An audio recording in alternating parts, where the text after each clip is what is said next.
Hey there, comic book friends. I'm Travis. It's time for another Uncover the Covers. It's been quite a while since I've done one of these. Lots of people seem to like these, so I'm back. You know, I asked what people were interested in, and this is one of the things that came up. So I'm going to talk covers. Just as, I don't know, a disclaimer or whatever. Clearly, I am not a professional. If I was, I would be making comic book covers and not doing what I do for a living. So this is solely just my opinion. You know, I'm happy to stand by it. You want to argue with me about it? That's awesome. It should be fun. But we're going to look at DC covers right now. I've got my cup of tea with me, so if you hear me pause or slurping, that's what I'm doing. I'm going to flip this over to screen share. We'll see how well it works. I'm doing DC books. I'm using comic book resources page to show those covers. It seems to be the easiest place for me to do that at. So that's what I'm going to use. So I'm going to flip this over to screen share. You're going to get a good old brrr of lots of pictures of me. Let's see, entire screen. Oh yeah, see, get that good shot going there. Let's see here. Hopefully. We'll see real quick here. Looks like I'm sharing the page. Okay, I got my chat thing there. We'll see how that goes. Oh, what do I got going on now? Let's get back over to this. Okay, so we're going to start right off with Harley Quinn and her gang of Harleys, #1. Amanda Connor cover, which Amanda Connor covers are always cool, right? At least I sure think they are. A standard Harley Quinn affair. I mean, I would say, and a standard Amanda Connor affair. I really like it. It's put together really well structurally. Because there's really no background, it at least makes it interesting to have that 3-striped panel. You know, it breaks it into segments. Everybody's within those segments really well. Yeah, I like it. It's got a good mix of colors in it. Yellow background makes everything else stand out on it. So, yeah, I got some pretty cool cover. Not a book I plan on getting, but it's a cool cover. Harley Quinn and the Suicide Squad April Fool's Special. Oh, that's right, April and April Fools. So here we go. You know what? I kind of like this cover. It's a Jim Lee cover, clearly. I mean, there's his signature right down here. But beyond that, pretty clearly a Jim Lee cover anyway, if you're familiar with Jim Lee's work. So there she is. Got a whole bunch of dolls around her. It looks like the Justice League, and the Justice League's pretty much shot up.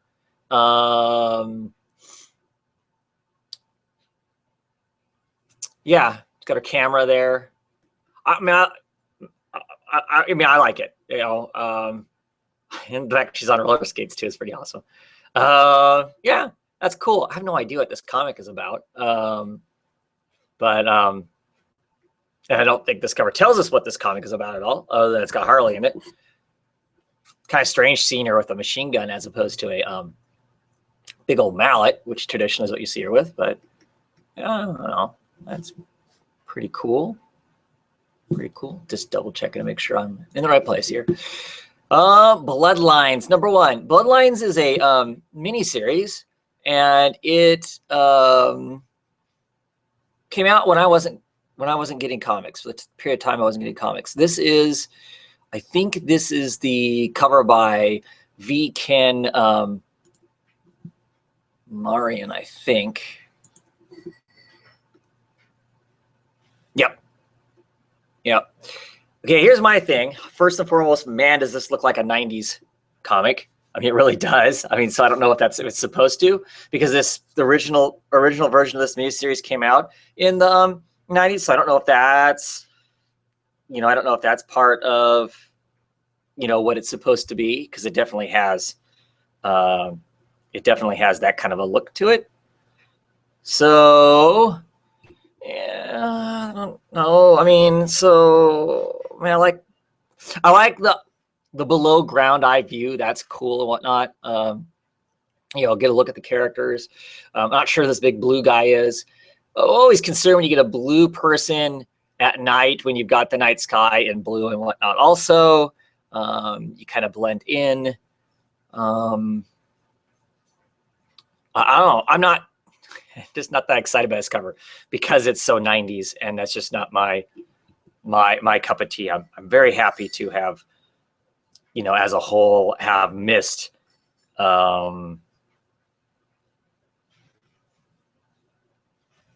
you know, have missed the 90s. I just don't don't know what else to say about it. Yeah. So anyway, it's okay. That cover would not get me to pick up the comic book. Here's the variant of that. Now, see, I like this one just because of how stark it is. You get this kind of weird. I mean, I know the book is called Bloodlines, but to me, that looks like the red stuff looks like more War of the Worlds sort of a thing. You know, clearly we have this, you know, person on crutches here. You get this shadow of this giant monster. I don't know if that's to reflect that this guy becomes this big giant thing or not. To me, this potentially tells some sort of a story, and I'm curious about that. That cover makes me curious about the comic. Great contrast of colors, clearly not contrast of colors so much as just the bright red and the darks in there, and the layers that go along with that. You know, my only criticism might be is why does the big dude not have feet? But no, I like it. It's interesting, visually and intriguing.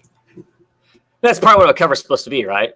So here we got Dark Knight 3, The Master Race number 5. Andy Kubert cover. And see, to me, I don't care for this cover. I mean, for a number of reasons. There's not enough there. I mean, clearly it establishes that the two are clearly going to be fighting. But that looking over the shoulder of Batman kind of a thing. You know, Superman, we can't see the rest of his body beyond his shoulders and chest. I always think that's dubious. How is that? Because we're not, the perspective and angle that we're being seen at, we're not looking at Superman truly dead on. We're not truly looking dead on the middle of his head with an equal space between his fists for this body to be disappeared, to be gone back here. We're at an angle. Clearly, there's more off to the left than there is to the right, which means we should see a heel back here or something. I think, you know, there should be something somewhere back on this side. You know, he should have a hip. He should have something. Or is his chest literally so big, so massive, so Rob Liefeld, Captain America, that he can't even see his own feet when he's standing. If you know, he can't look down and see his own feet. Otherwise, they should be back there somewhere. And yeah, you get this big S up here and whatnot. But how is it that his cape is flying straight upwards if he's flying at Batman? It doesn't. Sometimes physics needs to be involved in what's going on. And to me here, it bothers me. It bothers me that the physics are thrown out the door that much. I mean, I get what it does is it shows us both people, but I think there's a way you could have laid this out, got both capes in there to establish who both these people were, and had that cape flow in a direction that would be somewhat appropriate. It almost is yin and yang, which would have made it cool in a way. It doesn't quite execute that. I mean, I think that if you're going to leave this cape the way it is up here, Superman's cape, if it would have leaned more to the left to play counter to Batman's sweeping down to the right, also I think would have been more interesting. it would have given it more of a yin and yang swirl. It would have made our eyes swirl into the middle better than what it does. Easy for me to say, though. I could be a critic without actually having to draw it myself. So Justice League number 50. All these books are hitting 50. All the original New 52s are hitting 50, I think. So cover by Jason Fabok. And I think this is, yeah, this is the Fabok one. Fabok has a great style for superheroes, I think. Very traditional in the way he does it. So I think that's cool. You know what? I actually like this. I mean, I like the you know, I mean, granted, they're all coming out of space. You have quasi floating heads up above, but it gives you, our villains who we're fighting against, the team rushing out. I kind of like that. And at least it has something of a background, Earth back there. It looks like something. It's just not just a complete blank void. So it's okay. I mean, I'm not,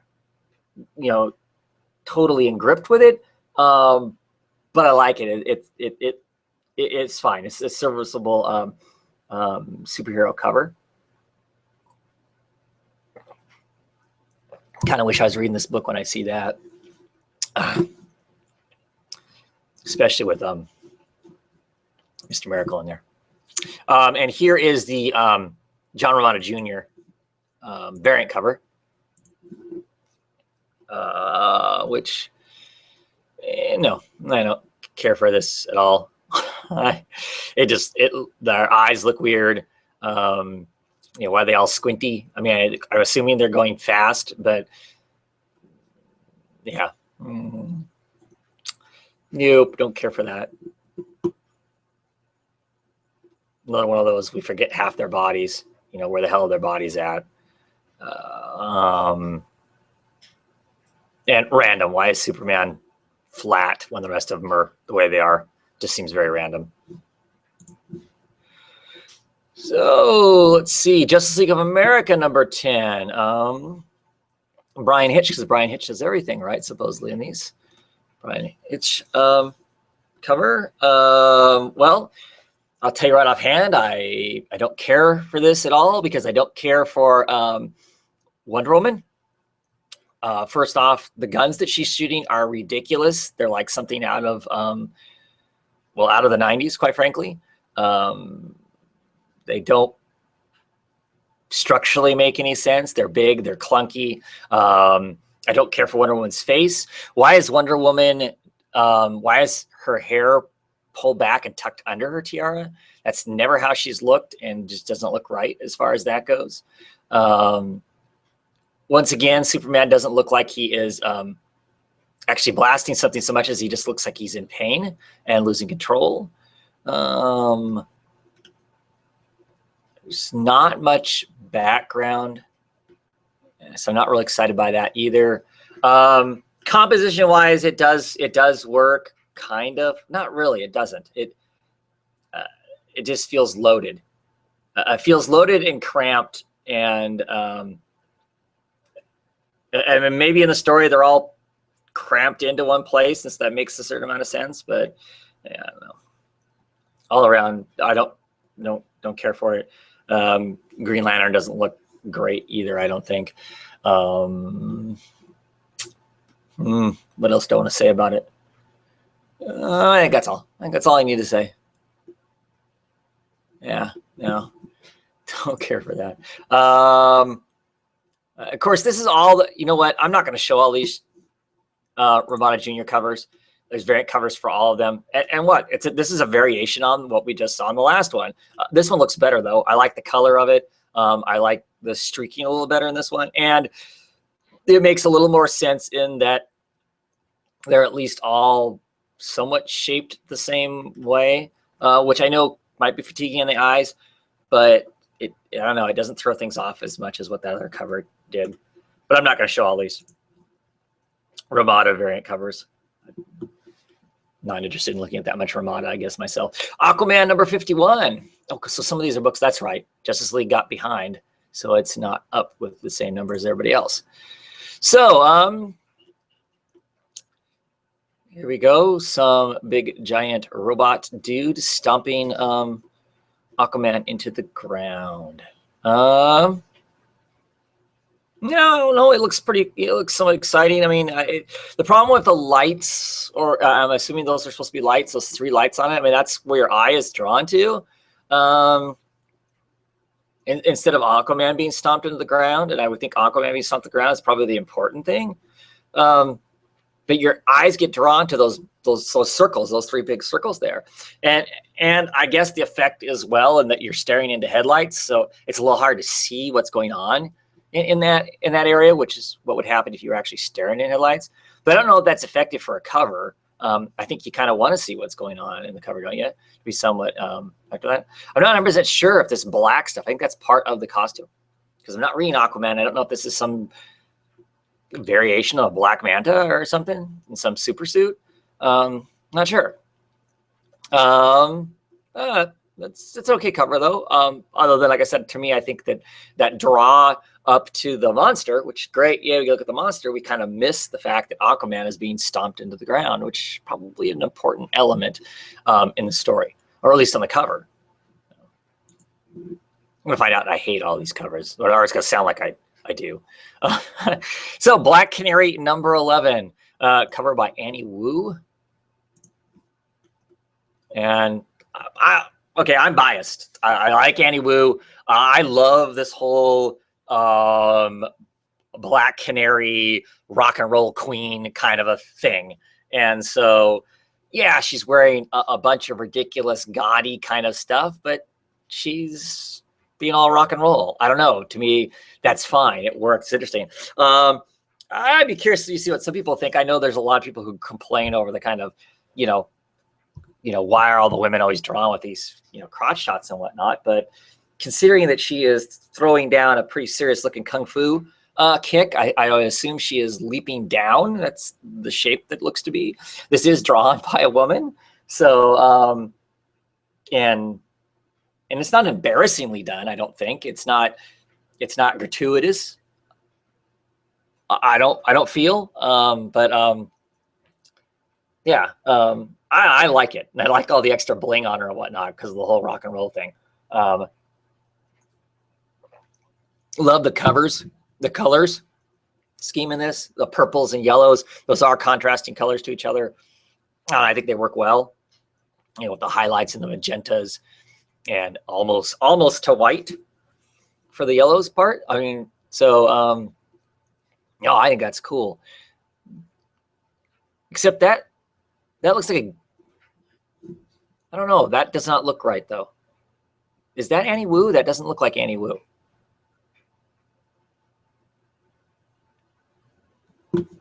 Is that Annie Wu? See, that's Gilliam March. That's Gilliam March's signature there, isn't it? See, that looks like a. I don't know if that's Annie Wu. That may be wrong. I may have to do some hunting around because that's a Gilliam March signature. Who I'm a big fan of Gilliam March also. So I don't know. I don't think that's an Annie Wu picture there. I don't know if that's just a fill-in picture or if that's the actual cover. Anyway, onward. I'm going to briefly look here to see no comments. Okay. Constantine, Hellblazer, number 11. I guess I should look to see. Hold on here. And it is art and cover by Riley Rosmos. So, yay, Riley Rosmos. Oh, and I love it. It's a great dead man. Your eyes are, I think, drawn right to him between the swoosh of the swoosh on the top of the angels that are here. Those lines pull you into that. And I love the fact that Hollywood is going through there. So if you get to the bottom and you realize, oh, that says something, HOL, and the Hollywood rolls you up along that Hollywood helps counterbalance the crazy red streaks coming off of Deadpool as he's flying out of Constantine. Clearly, this isn't a pleasant experience for Constantine just by looking at the cover. But yeah, your eyes. I mean, there's Constantine, but your eyes are always. You look at that face, like wow, but you're immediately drawn up to Deadman, and Deadman just looks really great. Love the colors. The red really pops on that yellow cover. That yellow cover will stand out on the stand, I think. Also. Because it's a bright color, despite not having a background per se, this really works. I think graphically it works more of the design, standpoint as far as that goes. That is really, really cool. I wonder what the price tag on that cover is for a piece of original art, because that would be freaking awesome.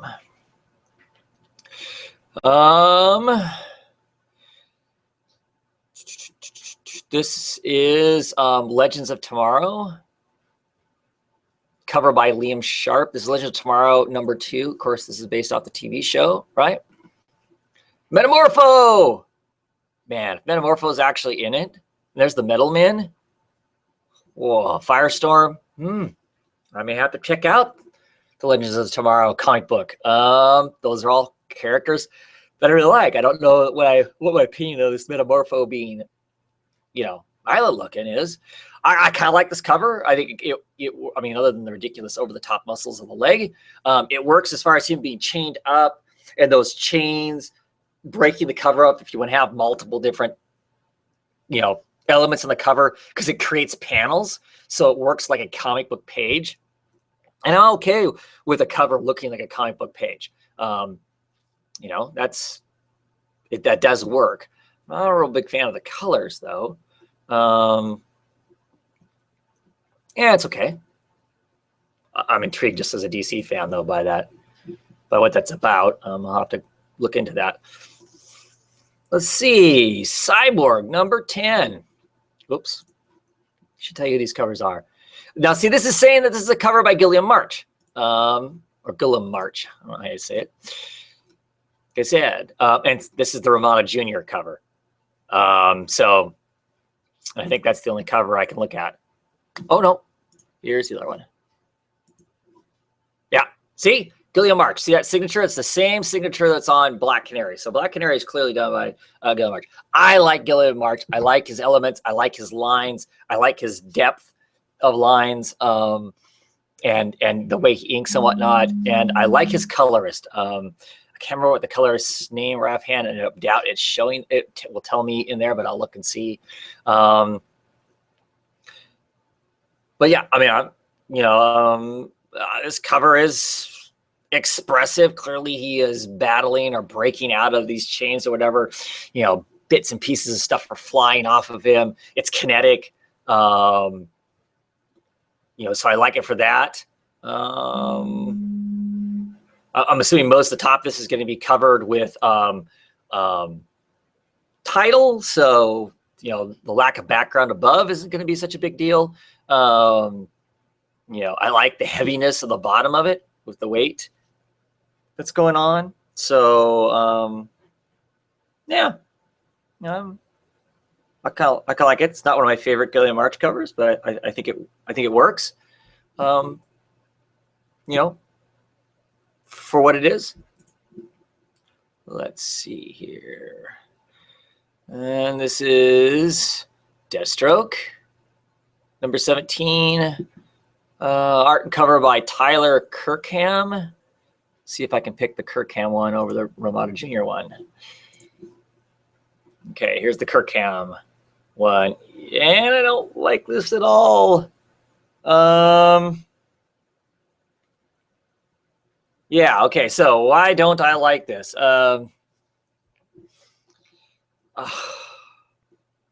Just the big person in the background looking over the whole thing. I'm never a big fan of that. These weird crossed swords, which I get that, it adds that element to the top of it. But if these are crossed swords held by, is that Ra's al Ghul? I don't know.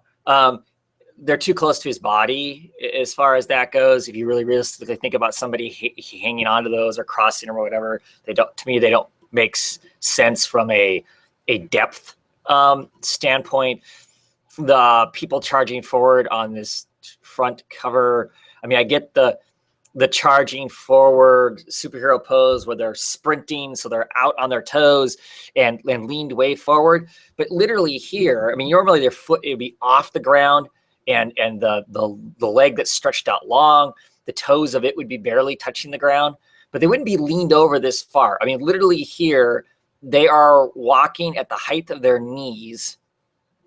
And to me, it just looks wrong. They're tipped in too deep to make that make sense. I mean, I understand it's more dynamic, supposedly looking, but now they look like they're falling over instead of actually engaging each other. And they really don't look like they're engaging each other either. They look like they were both drawn separately and then placed on there, tipped in closer to each other.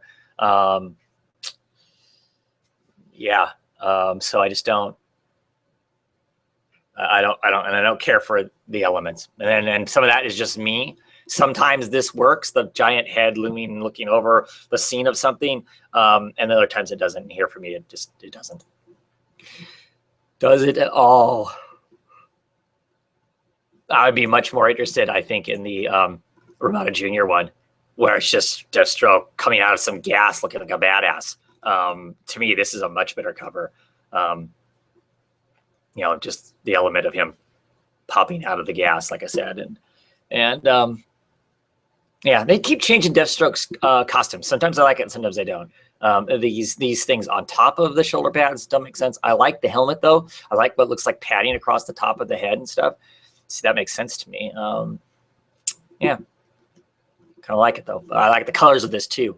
The oranges and blacks of his costume. The gas looks more like gas instead of smoke. It looks visceral. I kind of like it.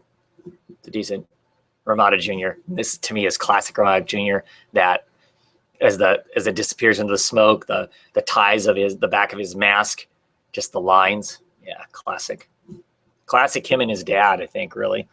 Dr. Fate, number 11, cover by Sony Liu. And I actually really kind of like these covers. They're simple in some ways. I like the painted element of them. I think they've all been kind of this kind of painted element, and I like that. This has that yin yang kind of a look to it, with Dr. Fate being upside down. Their helmet shapes are relatively equal to each other, but different. For a magic-based book, which Dr. Fate is, I think this works really well. I like these kind of squares, kind of a modern art. Like I said, it gives it almost an oil painting feel to it. I do like it. I like the darks and yellows down here, blues to this end. Those are contrasting colors, opposite of the color wheel of each other. So that's kind of how those colors are supposed to be used in that sense. That works really well, I think, in there to help give it this kind of diagonalness to it, that I think works to keep the elements held mostly within the middle of the book, but keeping it all intriguing, because you get the squares down there too. So I think that's kind of cool, kind of a cool, interesting element to fill in the background in some sense or another. So Earth 2 Society number 11. Whoops, dang it, keep doing that. This is a cover by George Ramirez. Apologize if I'm saying any of these people's names wrong. No more wonders. No more wonders. Okay, so this is one of those big looming head over the back, and a bunch of semi-disembodied heads. But I kind of like the elements here. The vagueness, because it's vague all the way around. The people are in turmoil at the bottom, rioting, the smoke and whatnot. I think those elements work well. The color of that being that kind of red, it rolls into a brightish yellow in the middle, and then back up into a red. Red and darks at the tops. So it makes our eyes draw to the middle because our eyes tend to go towards the bright spots. I think naturally and clearly with the Green Lantern's ring pretty much dead center, it really pulls your eye to the middle because that is the brightest spot in it. You know, I think that it does a decent job of our three heroes in the middle, at least with them. We get an emotion out of each of them. You know, some sorrow elements, some, you know, anguish in there and whatnot. Clearly, I think this tells a story of where Batman is in this whole thing. He looks relatively smug about it. So I don't know if that's supposed to be the case, but it gives that kind of a, you know, kind of an element to it and whatnot. If we want to go so far as to even talk Hot Girl here, and the fact that she is a chesty woman and drawn as a chesty woman here, at least her breasts are drawn in an appropriate way. They have weight at the bottom of them. They're not these magical spheres that are floating on her chest. So if you're gonna draw, you know, women big chested, and I don't think there's anything wrong with some women being drawn big chested, at least draw them appropriately. And for me here, I'd say they're drawn appropriately. So kudos for that too.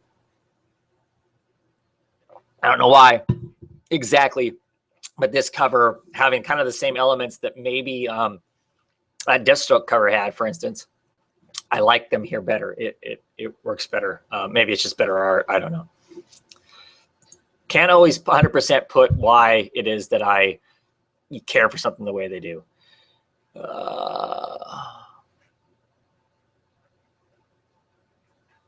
Reading over the comments real quick here, you can see them too. Comic Crack is following along, and he's, you know, whenever there's padding or pouches that don't make sense, always reminds me of the 90s and the aughts era Image. 100% for sure. That stuff is so Liefeld. And unfortunately, I think on Deathstroke, the reason he's got all those pouches and stuff now, he had a few when the character was created. But of course, when the New 52 came out and they reintroduced Deathstroke, Deathstroke was reintroduced, I believe, by Rob Liefeld. I think Rob Liefeld did potentially the design of the new costume. And so, of course, it suffered, you know, because of it. Anyway, the Flash number 51.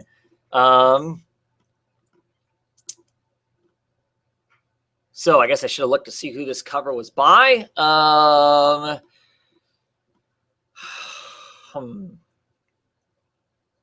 I mean, it's intriguing in a sense that clearly this is the Riddler. I kind of like the fact that the Riddler's cane was what's holding up the costume to give it the head shape.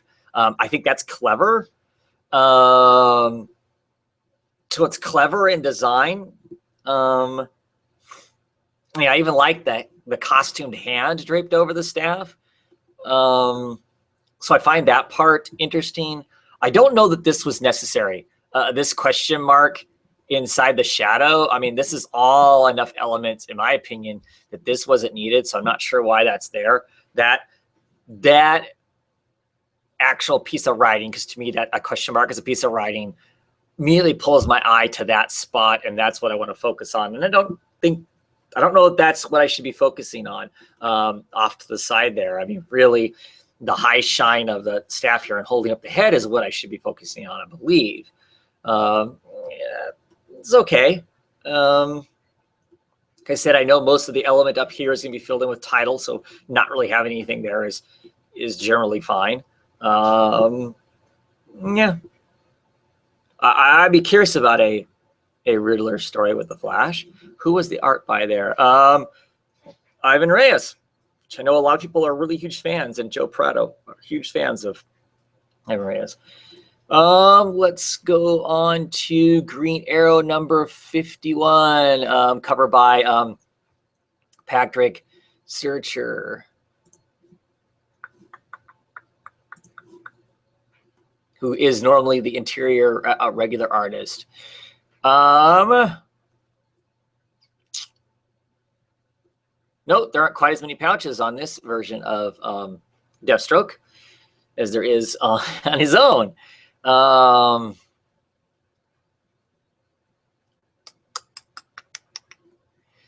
This is okay. I don't.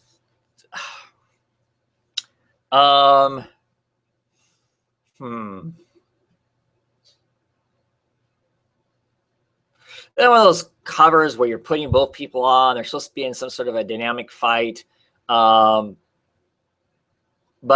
it doesn't. The actual, does it really look like they're fighting? I don't know. To me, they don't seem engaged with each other again. It's another one of those cases where, two dynamic poses were drawn, it looks like, and then they were set together to fit within a cover. I know some people say that's me just being hypercritical, and it probably is, but that's what I'm doing right now is being critical of the covers. So I don't really care for it because of that. Each pose in amongst themselves are cool, but the elements, I don't know necessarily, work together.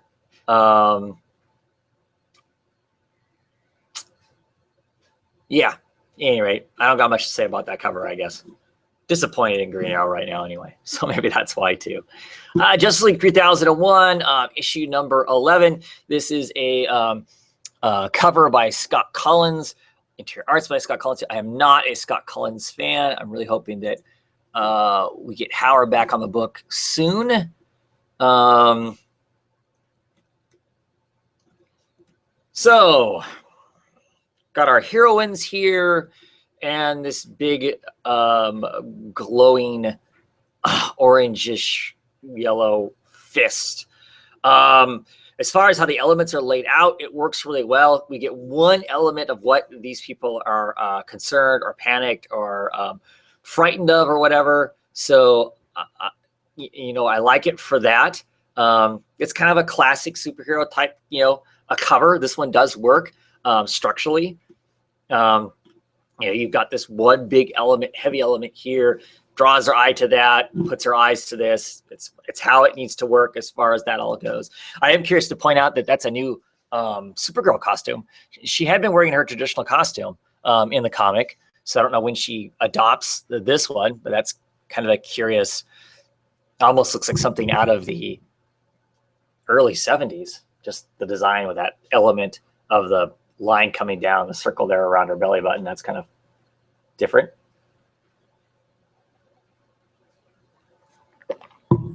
This is okay.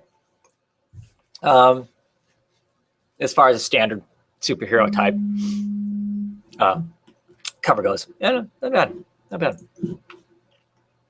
Omega Men number 11. I don't hear people talking about Omega Men anymore. Everybody fought to get this thing back, and then I don't hear anybody talking about it. Cover by Trevor Hutchinson.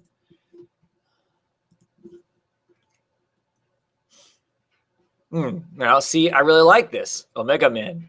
Destroy the Omega Lantern. Because it's so simple, the elements are very simple. The silhouette of what would look like a Green Lantern, but clearly it's an Omega in there. The glowing eyes, him out front, makes that really pop. I like the fact that he is at the same angle that these, what I'm assuming are space stations are at. That everything's set at a kilter. It works. It all goes well. The line and the fact that that the streaking of, I don't know, laser fire, because there's an explosion right here, of whatever kind of energy beams those are all perpendicular to the angle that that the main character that's sit on it and those space stations are set at. Gives it almost a grid look, which is pleasing to the eye, I think. So, yeah, I like it. I like all that. That's good stuff. I like how I even like the graphics as far as the Omega Men, how it's written, the fact that it's a brush stroke, and I like the fact that the cover itself has a paper, almost a paper element to it, and that it's kind of written off the border of it. I even like that aspect of it, the fact it feels like parchment that this has been drawn on. Another cool element there, I think.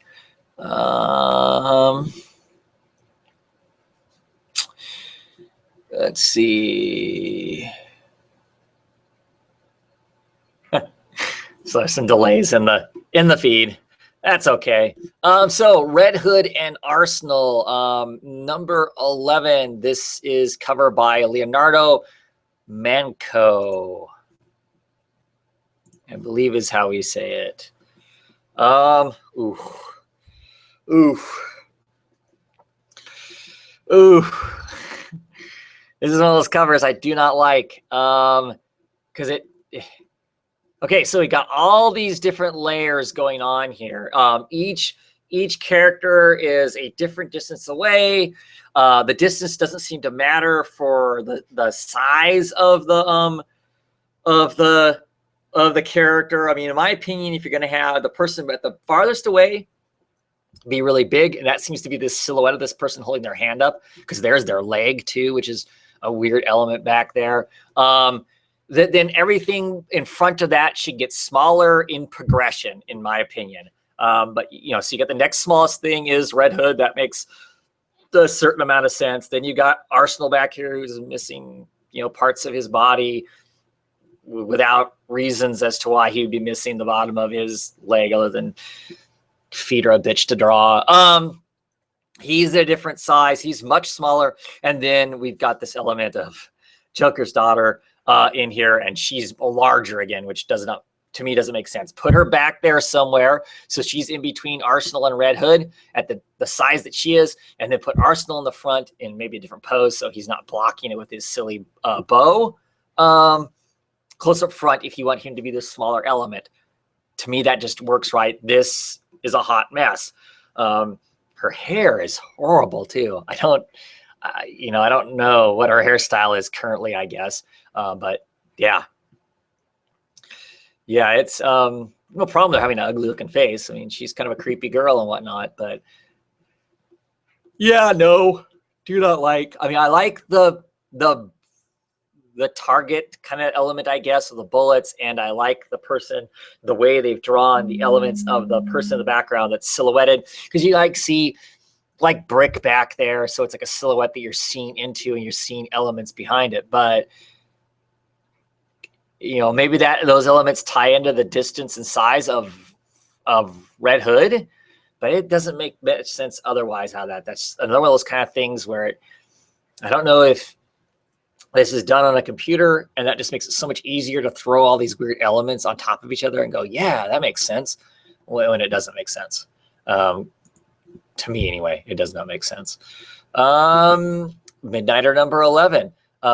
This is covered by ACO, by ACO. I'm not sure. I'd love to know how this guy goes by his name. ACO, ACO, whatever the case may be. I really like his artwork. When he's doing the Midnighter interiors, it's pretty impressive. Clearly we got Apollo on the cover here, bouncing bullets off of him. He's this wonderfully bright yellow character, and so you get these kind of purplish pink elements behind him, which is kind of cool. I'm not sure what the hell is up with the rubble, though. And having Midnighter tucked down here, down below behind him, I don't care for. I'd much rather they had just dropped Midnighter off the cover altogether, even though it's a Midnighter book, and centered Apollo. So not necessarily the strongest cover, but I will admit I'm a sucker for purple, and the purple elements, favorite color. Really like them on covers. So that yellow and purple appeals to my eye, but I know that's a personal thing and has less to do with those were good design elements versus that's just my personal taste. But yeah, I really kind of think that they should have just centered him, dropped Midnighter off the book altogether, because it's kind of weird having him tucked in under his arm like that in the background. It's kind of a forgotten element almost. Because our head goes to his face and the nimbus around his head. So to me, that's just kind of a shame. I feel like this element moved down here farther. So you have the title across the top, and just have it be Apollo, which is cool that Apollo's going to be back in it. Curious to see how the ex-boyfriend works out for that. Martian Manhunter number 11, covered by Eddie Burrows, who, let's see if this is the Eddie Burrows one. Not sure.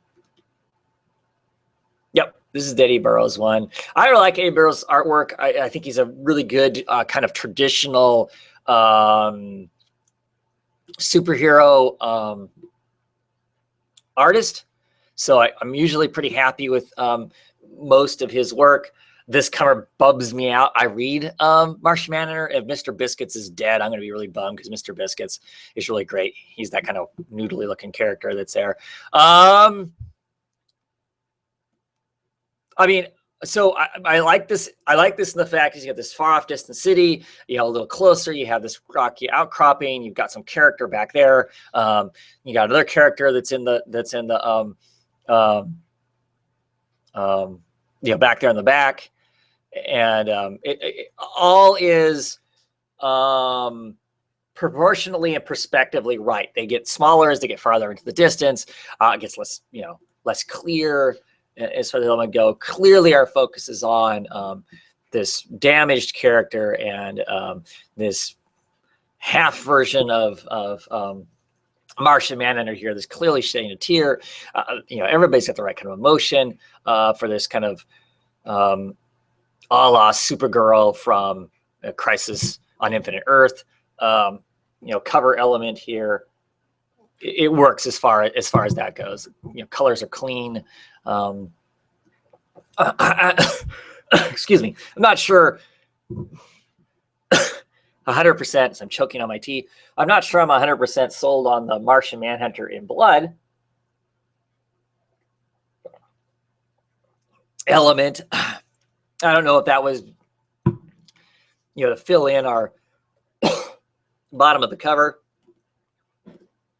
Some of those cases where I almost rather the whole art moved down and they left space above to write that in, but it might have been better. That's an okay cover. Man. So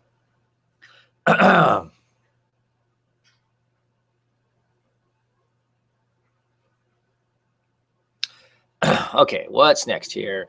Starfire number 11. Covered by Amanda Connor.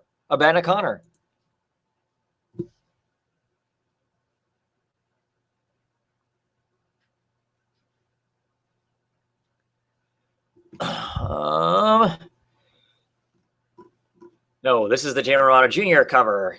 Typical Jay Romano Jr. face, which I'm never excited by the faces. You know, I like some of Jay Romano Jr.'s sketching light work. This cover to me is extremely weak, though. What is with all these profile covers? Is that what he was doing because he had so many covers to do? Really easy just to kind of draw these kind of quick profile, you know, easy shots of the characters.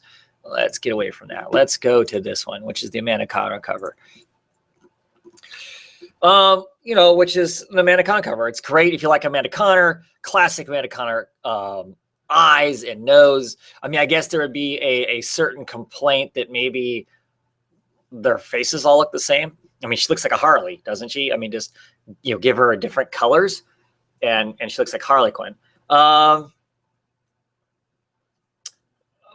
it's appealing as far as being, I don't know, the thing about Amanda Connor or art in these covers, they're so slick and they're so, the way they're colored and whatnot, they almost look like a high-end, old-fashioned Archie comic book and cover and whatnot. They just have some classic shapes and elements to them that that to me just remind me personally of that.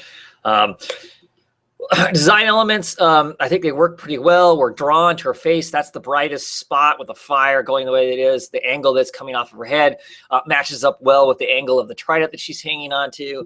Of course, we could have a conversation about this costume and whether or not there's enough fabric here and the way it's designed that would actually boost up this stuff. Amanda Connor does not shy from cheesecake, which is fine in my opinion.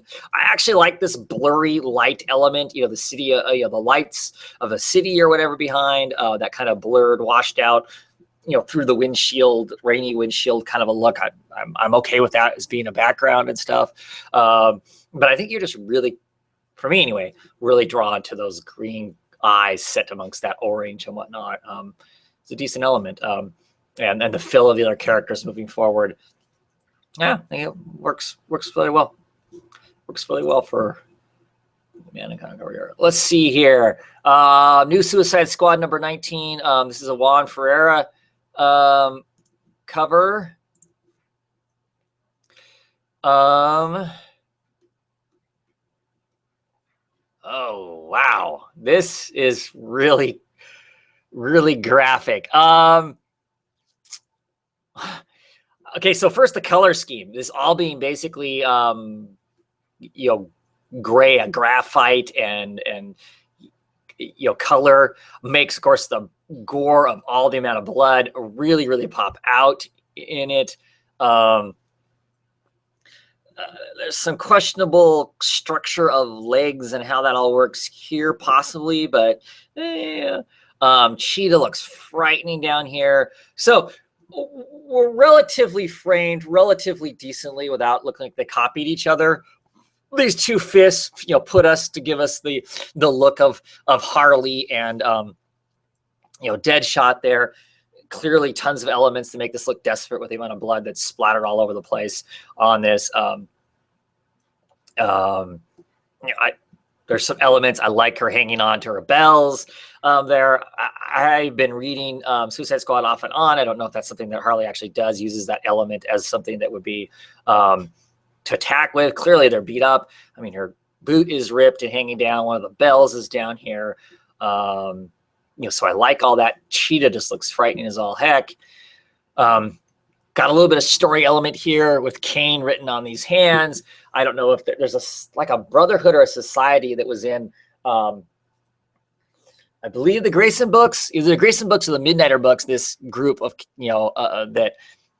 Kane that does some stuff. So I don't know if that's what they're going up against, which would be really interesting. So that. You look at that if you have some knowledge of the current working New 52. There's some elements there that are interesting. Just, I guess, it's striking because of the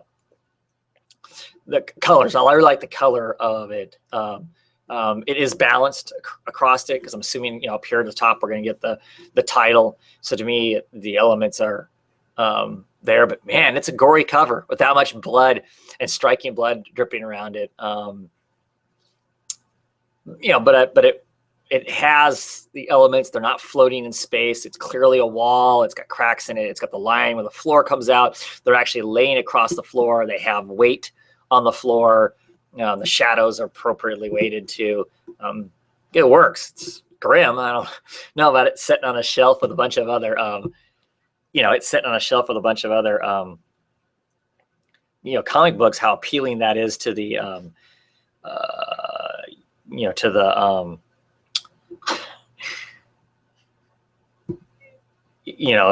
to the,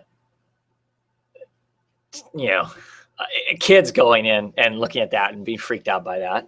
I don't know. So next up we have Suicide Squad Most Wanted, the Deadshot Katana. This is number 4. Let's see. Cover by Carrie Nord. Carrie or Kari, one of the two.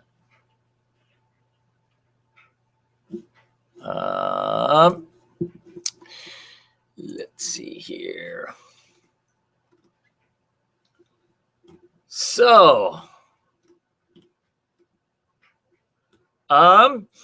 interesting style of art. It's more of a loose, heavy inked kind of a thing with, you're more of your,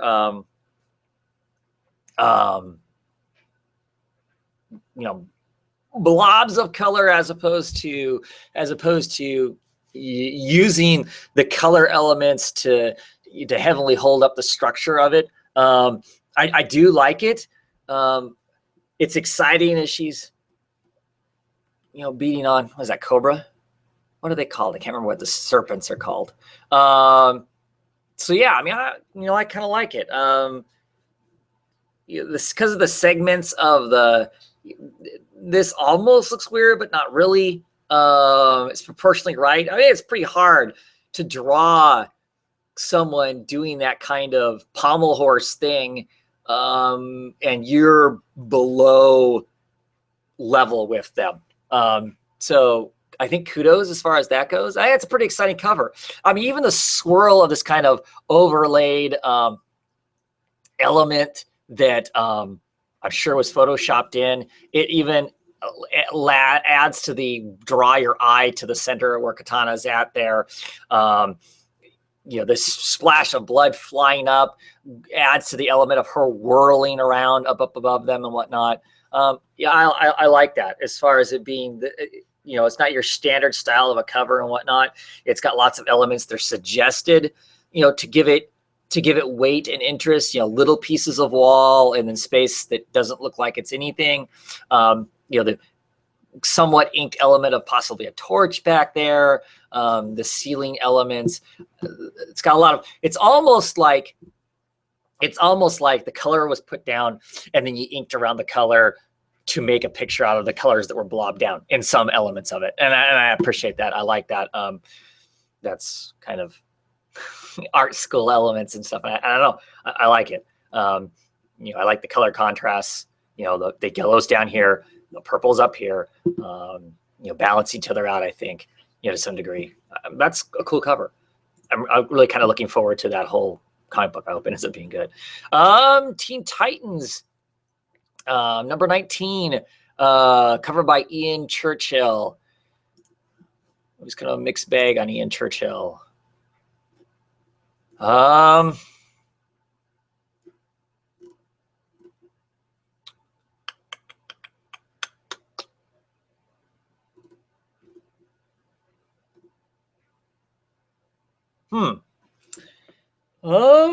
Surrounded by hyenas, which I like the hyenas. The hyenas look cool.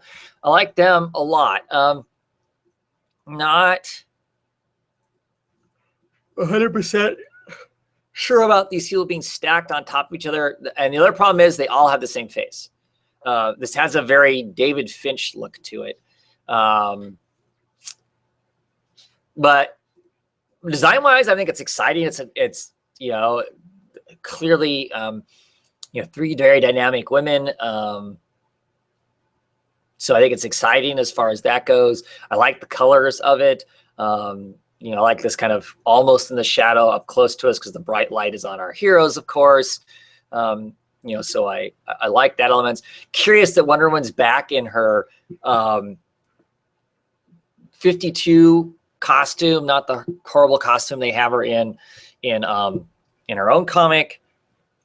So that's kind of a cool thing also for me as far as just looking at the way the way the characters look and stuff. It's not bad costume. I mean, there's lots of elements where it's just kind of they just added stuff to fill in space. You kind of have to do that,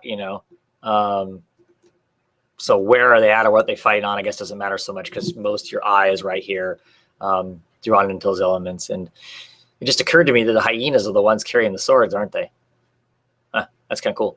It's interesting. Secret Six, number 13, cover art by Liam Sharp, another Liam Sharp piece of cover art.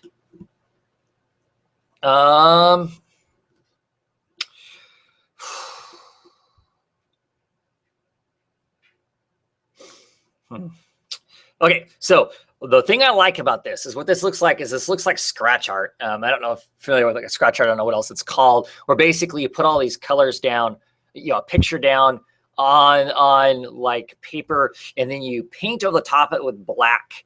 And then you go back over it with like a metal tool and you scratch in, etch in, knocking away the black to let the colors shine through. And that's what this looks like. And that's a cool kind of a way of doing it. I'm sure it's not actually, it was actually designed, but that's what it looks like. I think that element of it is cool.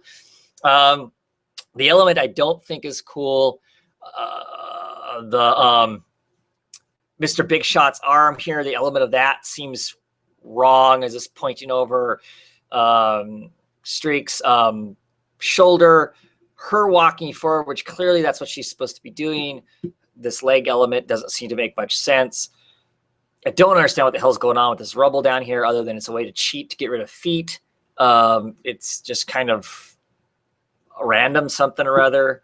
So I do not care for that element. It is designed well as far as where our eyes go, because clearly the only real color much in this is those eyes. So we're there for that. I mean, clearly bad stuff is going on. Yeah, I mean, like I said, I like the way it looks as far as the style of art. But structurally, it kind of falls apart here and here. It's laid down well. It's proportioned well as far as on the page, balanced. The cover doesn't tip to one side. Your eye does go right to that head and that finger, for better or worse. Yeah, I don't know, keen on that. But that book has got all kinds of problems, I think. But I know some people really like it. Titan's Hunt, number 7, cover by Ed Bendis. Generally like Ed Bendis. Interesting. This is like a different style for him, a much looser inking style. You kind of like it. We're looking down. We're looking down on our heroes. They're spotlighted. They're spotlighted here. It looks almost like a raining element is going on as our heroes are preparing in this spotlight, defending themselves against, shadowed figures of all sorts that are coming in on them. And then, I don't know, it works, I think. I kind of like it. Like I said, it's a different style. The colors are a little muddy instead of being the bright pop that most superhero covers are. That might be a bad element to this. I'm not sure why they went with muted colors.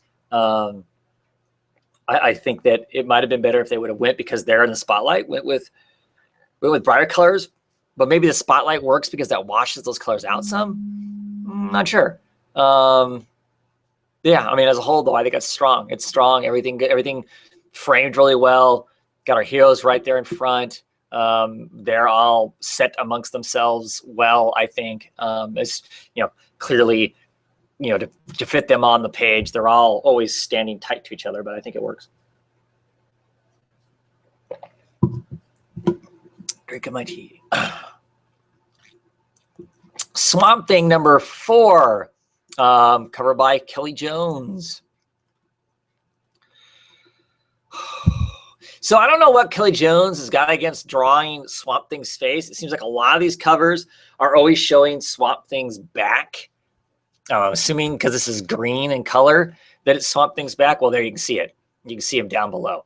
I like that element. The shadow, seeing the reflection in the water, that's kind of cool, but it's still, that's kind of like almost an afterthought. We see that as an afterthought down there in the bottom. I do like the way Kelly Jones inks. I like the heavy elements that he puts in there. I like how he does vegetation, for instance, here. You get color up front and then dark. I think those are a good way to structure, vegetation and stuff. Elements of this character are really weak, I think. There's almost nothing in this leg as opposed to what's in some of the other stuff that's going on. If you're going to make this element strong and have it curved, this curve lends me to want to look. I'm using my hands to gesture to look at this man that's charging forward. He needs to be stronger than that as far as a design element, and the art on him is weak in comparison to how much is done on the Swamp Thing. So I don't think that part of it's good.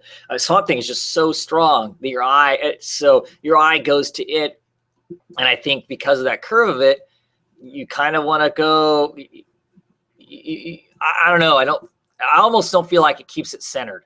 That guy in the background needs to be stronger, I think. Otherwise, it tips the comic to the left structurally. But yeah, I do like this element. This element down here, that Old school. To me, that just looks old school, the reflection with the red eyes down there in the water. Very old school. Yeah, like lily pads too. But, yeah. A little lopsided. Wonder Woman, issue number 51. Cover art by David Finch. Anybody who watches me knows I don't like David Finch's art as a whole. I especially don't like his women. Standard Wonder Woman pose for David Finch, I feel like. Hip out, stomach in, chest out, same face on every single woman. Go back and look at through history of his drawing covers with women on them. Birds of Prey is a great example, and that sort of stuff. Yeah. Design-wise, as far as how it sits on the page, it's really well. It looks like a Conan cover. I mean, that's cool. This dragon going along there, where its head's at, where its body twists and whatnot, helps create the weight, sets the center of the comic, right up the middle of the comic. All those elements work as far as that goes. I do like the way David Finch inks. I like his shadows. I like that stuff about David Finch, but I hate his faces and the standard stereotypical kind of body. Curious, she's not back in that costume either. They must have really hated that costume because now she's not in the whole covered thing with the spikes popping out of her wrists and whatnot. They quit using that element too. So clearly that was a short-lived element in the comic. I'm not reading Wonder Woman currently, so waiting for there to be a sea change in the creators, and then I'm excited to be back to Wonder Woman because I like Wonder Woman. But I like it. That's kind of a cool piece of art, especially like the dragon aspect of it and whatnot. But yeah, my misgivings with David Finch style type art. Let's see, Superman by Mikel Janin. I think this is his. I don't think this is the Ramada. Oh, nope. This is the Ramada Jr. one. Yeah, well. Wah. See, to me, this looked like a Ramada Jr. cover. They're both Ramada Jr. covers. What the hell? Okay, so I hate both of these. This one's god-awful. I mean, look at that chest and body and stuff. I mean, seriously? I don't know what I'm thinking. Nothing about that appeals to me at all. This one's a little better. Oh, you're right. Covered by Ramada Jr. and then the variant cover by Ramada Jr. One's with Clausen. Klaus Janson doing the backgrounds, and ones with Danny Minkin doing the inking coloring end of it. I think the coloring end of it. This one's a little better because I like the colors better, but they're both sad. I don't care for either one of them. Okay, so Batman Superman, cover by Joachim Paquette, who I really love his art, and I saw this thing on Twitter, and it looked pretty awesome. Yeah, I love this, I don't know, Japanese element to it. The dragon, the tiger, they're balanced really well around the outside, being colored the way they are, and this great, Batman and, Superman in there, kind of back to back, but still tipped to directions we can see both characters. I think they both look really well. I like his art. I think that's structured very, very, very well. That is a cool piece of art. That's a cool looking cover. I picked this book up based on the cover alone. The elements, I just like all the elements to it and stuff. So now that he is done doing, the artist, Paquette, is done doing Wonder Woman Year One, hopefully we'll start seeing him back in monthly comics again. I think he's an outstanding artist. With Nathan... Oh, can't remember the colorist's name. Let me see here. Oh, they're not going to tell me. It's Nathan Fabry something. Damn it, it's not Fabrock. I know that. It's Nathan something. Is his regular colorist. And I think they do great work. Maybe we should see more of them. I know pretty soon we're going to see him in the Batman book, but that's something different. That's not covers. Okay, so Action Comics, covered by Carl Kerschel. I think this is his. I think this is the Ramada. See if I can guess right from the thumbnails. Guessed right. Yay. As far as just being yet Superman flying out, I like it. Note we're not seeing him straight on, and this artist chose to draw his feet. I was just complaining about one of those first that Dark Knight one with Superman in it. Clearly high energy. This is an exciting cover. It stands right out because this is a gorgeous explosion going on here. All that element, him flying forward, he proportionally looks reasonable. I like this cover. I like this cover as far as it being that style of a thing is really exciting. It's bright, it's flashy. Potentially tells us some story of some explosion, some sun that he's flying away from or whatever. And it feels like he's in amongst it. Yeah, it's kind of cool. Wonder Woman, the Superman Wonder Woman cover by Paul Renaud. Let's see here. I think this is the Paul Renaud one because it's not a profile shot because Renaud does all these profile shots. Okay, so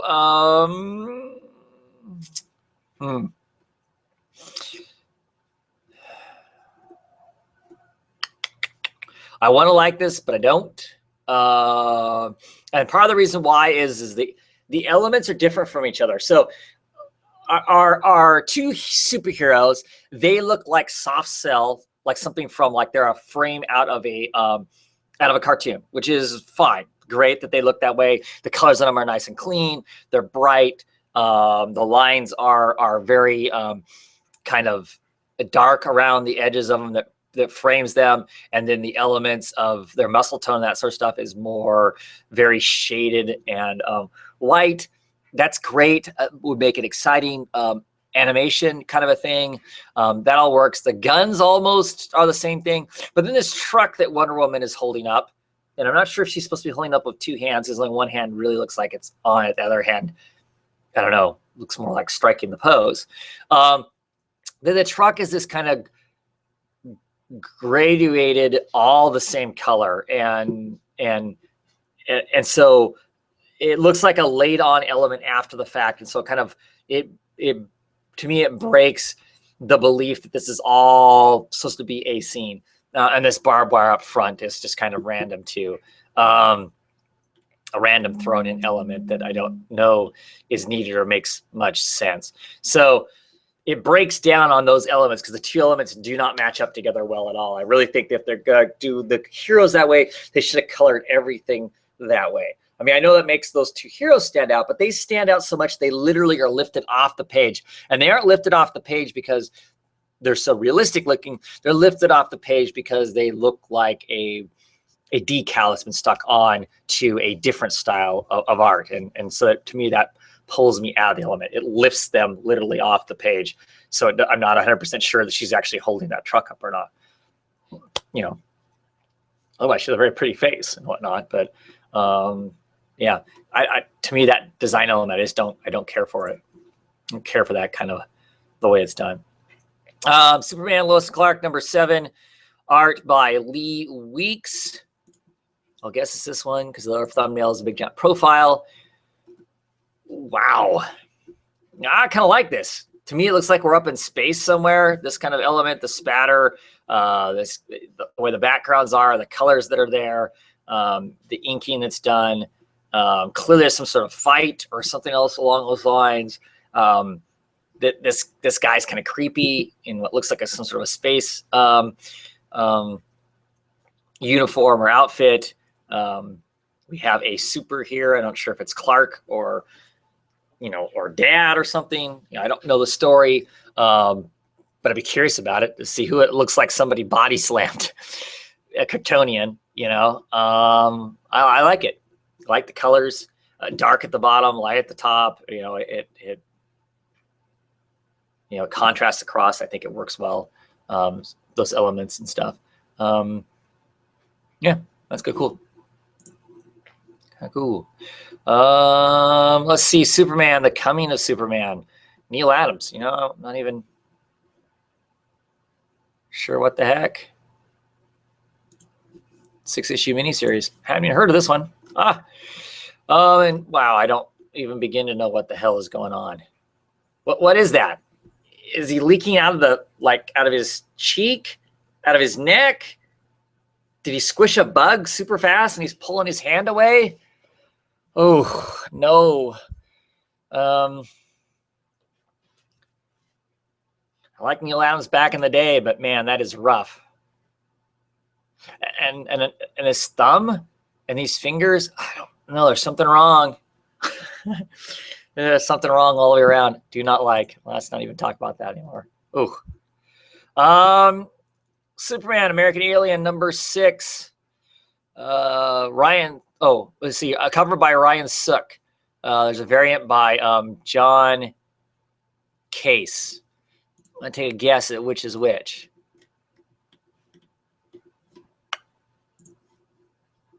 Oh, this is the Ryan Sook one, which kind of looks like Ryan Sook, and I love it. I love this hell of it. All these people peeling back their Superman shirts, all these different great faces. They're all kind of in the exact same classic Superman kind of a pose. I dig it. And then Clark in there going, shh. That, to me, that's a great cover. I love that. I love the design, way it's the black and white, except for the Superman shirt. Everything about that to me is smart. Yeah, it's just cool. I really, really like that one. Let's look at the variant.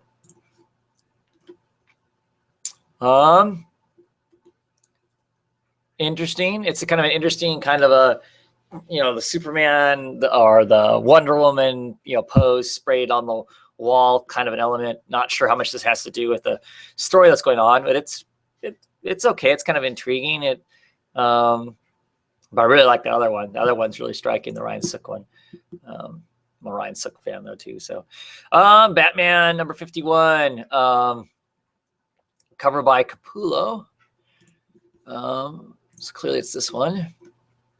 Ooh, see, I like that. I mean, as long as Capullo covers to me seem really easy, there's not a lot to them, but I do like this one. I love that city underneath the cape like that. That is a great design. Love the abstractness of the cape kind of dipping in and out of, I don't know, a puddle of whatever this is, the ocean, because this is the waterfront, right?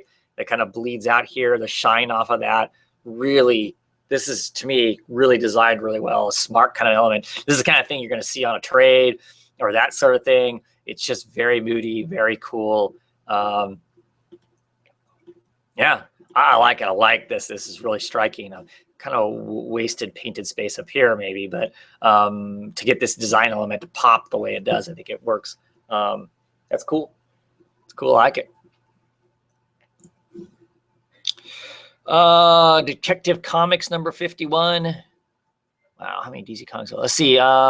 This is a cover by Gilliam March. Clearly he's back doing cover art again. Like to see him do interiors. Not a fan of this one, though. Not a fan of this one at all. I don't like the muscles. No, I don't like anything about this. Them in the front, the dust with the skulls in it, and the people getting swept away. Yeah, no, nope. Don't like the colors. The elements are just all wrong. Elements are just all wrong. This kind of cheap background. Boo. Nope, don't like anything about that. But I don't really care for the Ramada Jr. cover either. Him with the gun. I mean, I know it's because it's Gordon, so he can have the gun, but he doesn't wear a bat suit with a cape on it and stuff, so it's kind of wrong as far as that goes. Anyway, let's roll on down to Batgirl, the Babstar cover. Looks like Babstar hasn't been doing the interior art for a while now.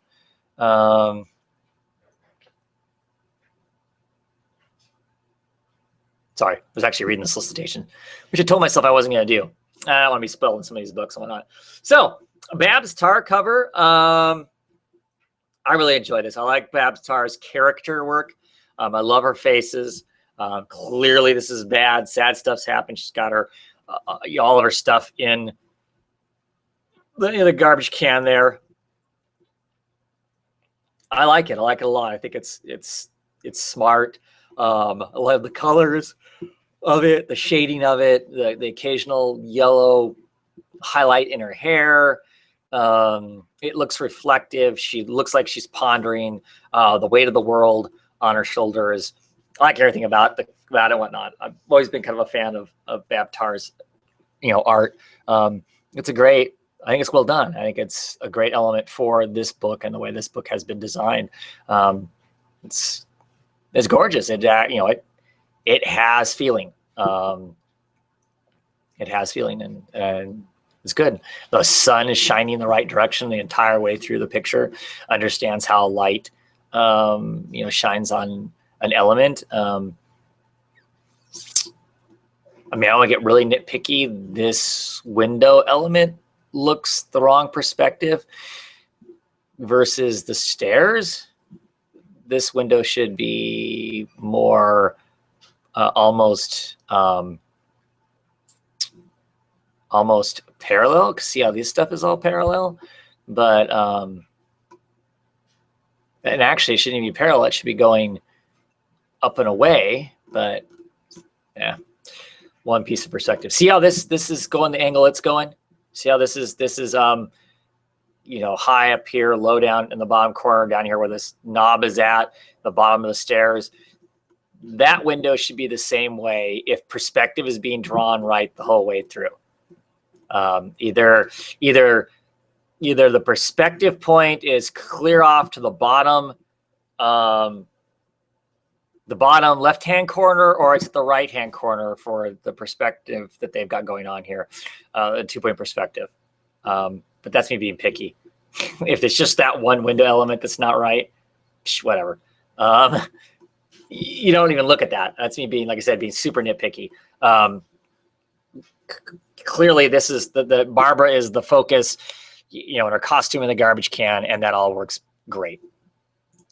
Apologize for being extra picky. No reason for me to be that way. Let's see here. Catwoman number 51. This is a cover by Joshua Middleton. And you know what? I like this one, even if it's not, people go, oh, floating heads, you hate floating heads, but this isn't a floating head. So we got this foreground element here, the Catwoman running across the rooftops, and that looks fabulous. It's such a great element. It's exciting. She looks really good. Proportionally, she's appropriate. She's between her leg that's out in front, the whip that's in the back. She's balanced. She's balanced in the middle. She's balanced on that, chimney. All of those elements work great. Her black, costume, the red eyes, the shadowy blue of the rooftop. All of those elements work great. The background works great also as a background because you clearly have the larger city behind her and stuff. There's clearly some story element with this hooded figure that seems concerned. I don't think that's Celine or possibly somebody else, but it kind of a shadowed behind the fact. To me, works fine. So there's story elements that's there, so you have an interest in both things. Who's that? Translucent shadowed character that's in the background. What's that about? Plus, you have this dynamic, the superhero kind of type of thing of Catwoman launching herself across the rooftops, which when done well is really cool. This is kind of a cool thing about Catwoman, I think. So it embraces that really well. And once again, the color combinations work really well here, where the bright spots are at versus where the dark spots are. Yeah, it's interesting. Cool. I like that cover. Let's see. Grayson. This is cover by Janin. Cover still by Janin. Interiors are no longer by him though. I think this is the Janin one versus the one. Yep. Okay, so I like the background art. Love the people from Spiral. I even like the webbing. I get all that, and I'm assuming that Grayson's supposed to be caught in the web or falling into the web. I don't know that element works well. I would have liked this cover much more if it would have stayed the colors that are and everything, had those interesting ladies on it, and we'd taken him out. I don't even know if we need that element for this to be intriguing or interesting. Or he should have fell into the web in a different way, because I don't know if he's falling or he's actually trapped. That it doesn't that element doesn't look right to me. It doesn't work. But I love the background art. It's really cool. Just absolutely love the way this new version of Huntress looks and whatnot. I love her spiraled earrings and her wavy curly hair. She's really cool. But yeah, like I said, I don't know. That element, that part of the element doesn't work. I think it breaks down. But I like the cover otherwise. Batman Beyond number 11. I feel like I need to hurry up or no one's going to be watching this. This is one of those things where it's kind of weird bodies at different levels. I don't understand. Not 100% sure why the last Airbender is in the comic. This element of the face over on the right-hand side that's gray and the shining bright off this guy's chest over here. This is all just a bunch of random elements that make no sense whatsoever to me. Structurally wise, I don't care about the story. They're just bizarre. Let's just draw a bunch of characters that might be in the comic, someplace on the comic, to give you a sense of whatever. And I don't think it works. Do not like this style of comic cover most of the time. Occasionally, like I said, I'll point out one I think does work, but do not care for that whatsoever. Philip Tan was the artist on that one. See, Poison Ivy, Cycle of Life and Death, number 4. Cover by Clay Mann.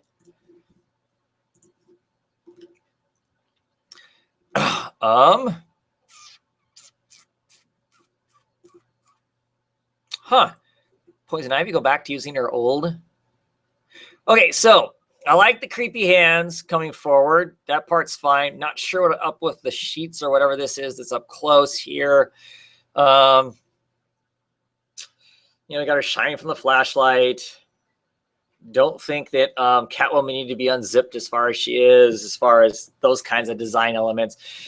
Other problem is both their faces look an awful lot alike. They got pretty much close to the exact same eyes, kind of. Well, I guess they are different colored at least. I'm not super excited by this cover. Curious, looks like that got Poison Ivy back in her old costume, it looks like. The one with the leafed bodice.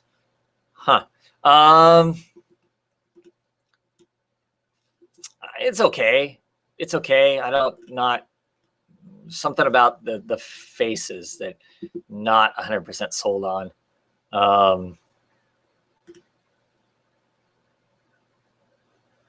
Yeah. I don't really have a opinion one way or the other, I guess. Let's see. This is Harley's Little Black Book, number 3.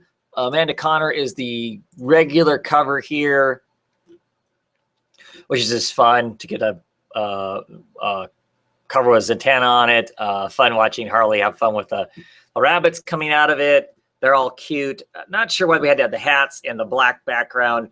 You know, like I said with the other Amanda Connors, it just has this kind of, to me, has this element of kind of old Archie comics in a positive way. There's the slickness of it, the shyness of it, the brightness of it. You know, they're appealing. I like the Amanda Conner covers, but she's really dropped into this style with the Harley stuff that, you know, here's the variant cover, which I kind of really like. It's got Lesnar as the cover. I like it because it has kind of the old school horror feel to it. This kind of the way the skulls are colored, the greens and kind of yellows and orange hues that are in the background elements of it. I really like that. It's got that kind of a feel to it. The green tint on Harley, her facial expression looks like something out of an eerie comic. It just does. It screams eerie comic to me, and that's cool. I mean, that appeals to me. So I like the comic for those aspects of it. Yeah, kind of fun.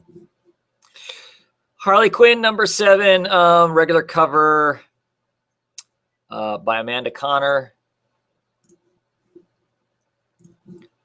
Oops, that's a Romano Jr. cover. They're setting with a big old mallet. Let's try this one.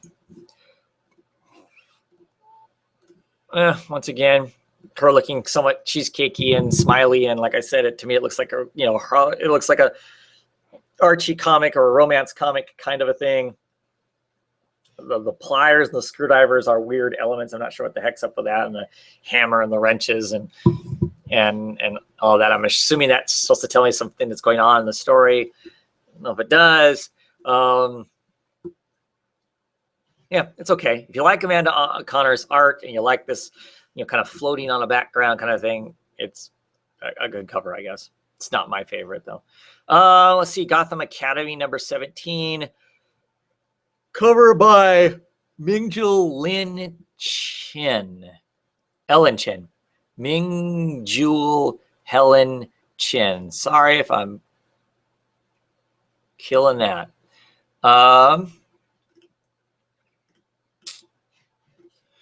For the type of comic this is, I think this is a great cover.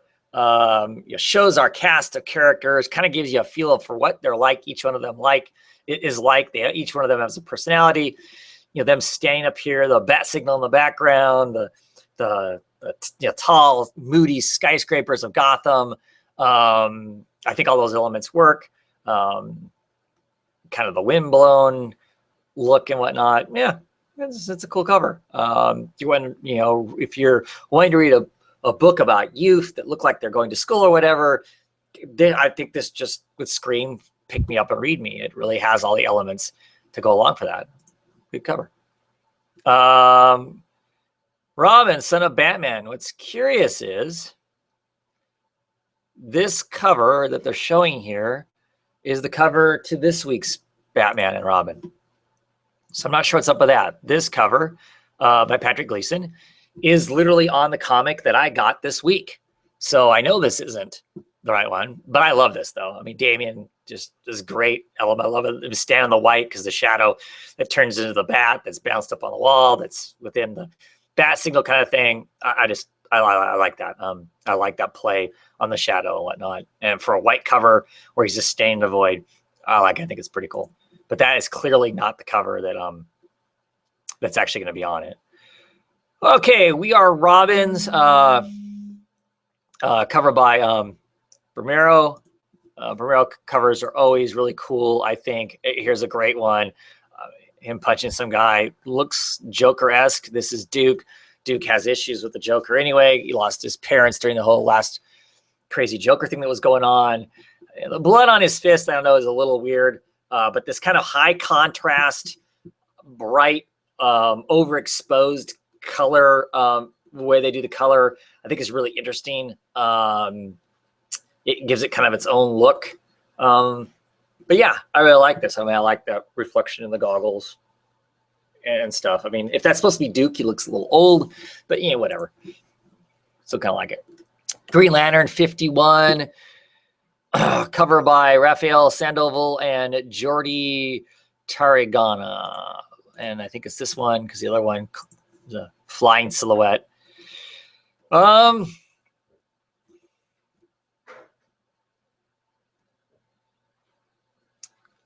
So all these characters look interesting. Them all stacked together the way they do, though, I don't know. And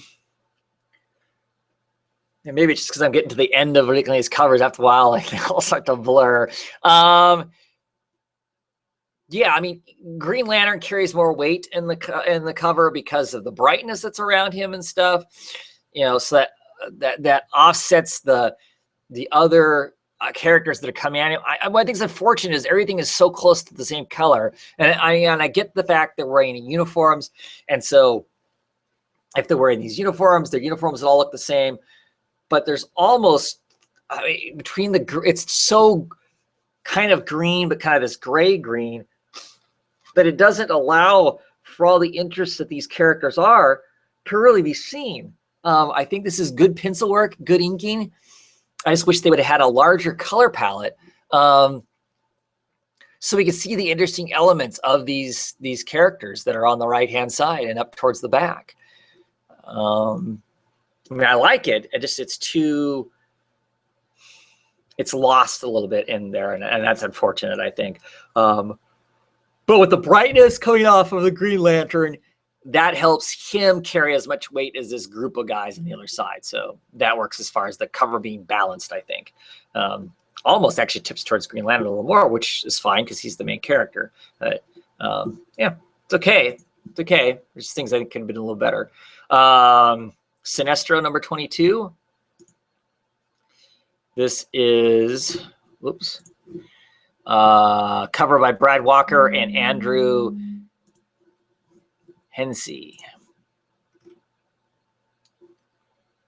All these yellow lanterns flying forward or upward.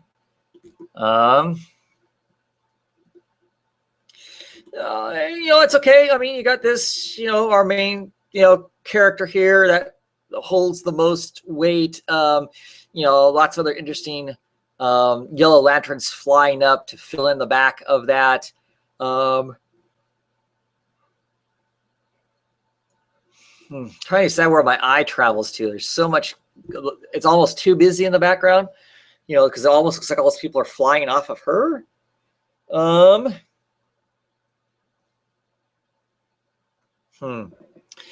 don't know. Partially because I can't see the whole cover at once because of the way my computer's set. I still think she's the strongest element, but the flying elements up there do pull away from her, especially with her hand gesturing outwards also. Yeah,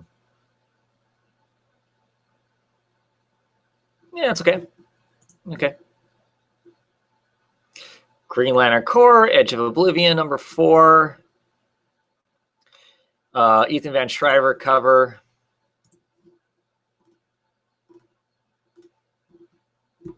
Yeah, I like the way he looks. I mean, he is really striking. Love the ink work in this. The coloring elements work really well too. Not sure why we had to have him completely in black, and I wish that the chains had the same level of inking and shading that was done on the rest of him. It's like this was all done really serious, and then the chains were left to the colorist to add color to give them depth or whatever. And it would have been cooler if those elements, just saying, those are weak in comparison to how good this art is. It would have been nice if that stuff would have had the same kind of inking and hash marks on it to give it the depth and color and shading that the rest of it does. Great otherwise, though. Striking cover, I think. Very, very solid. Okay, let's see here. Batman 66, Man from U.N.C.L.E. number 5. Yeah, classic for what it is, reaching for his shark repellent. They're in amongst a bunch of sharks, and the octopus is getting them, and the sharks are getting them. I like Alred. Alred's just fun. It's just kind of a goofy, element for what it is. Yeah, it's okay. Not a whole lot to say about it. Batman Teenage Mutant Ninja Turtles number 5. I guess I should see who did the cover. Cover art by Freddie E. Williams II. Tell you, I'm not a big Freddie fan, and yeah, I don't care for this art. Because I don't care for Freddie's art. Never have.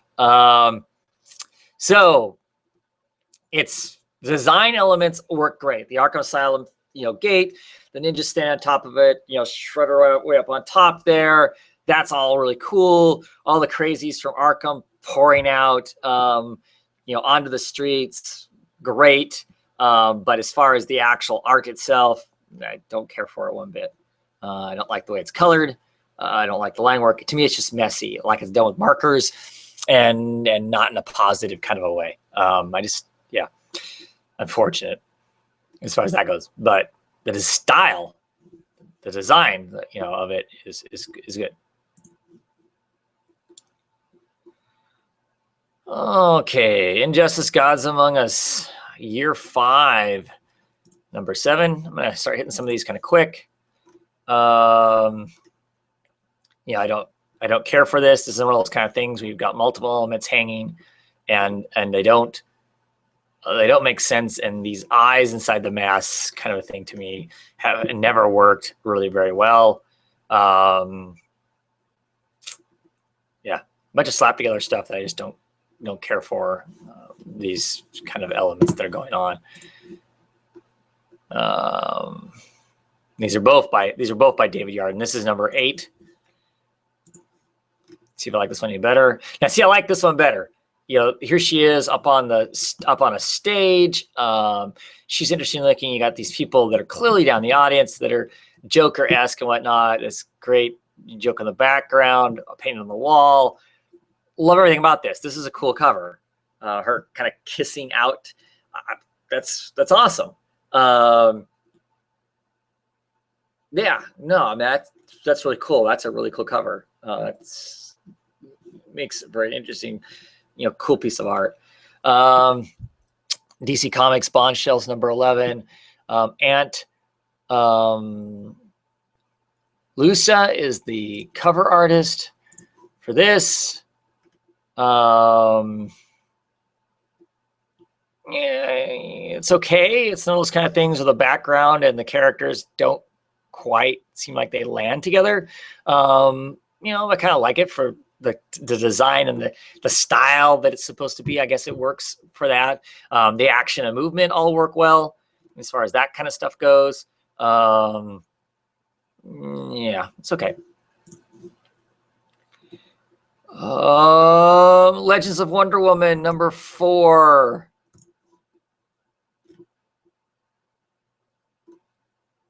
So is that Candy on the cover? It's kind of fun. I mean, clearly I don't know what's going on here. Some sort of a sing off or whatnot. High school, holiday college, I guess. So not high school. Yeah, it's okay.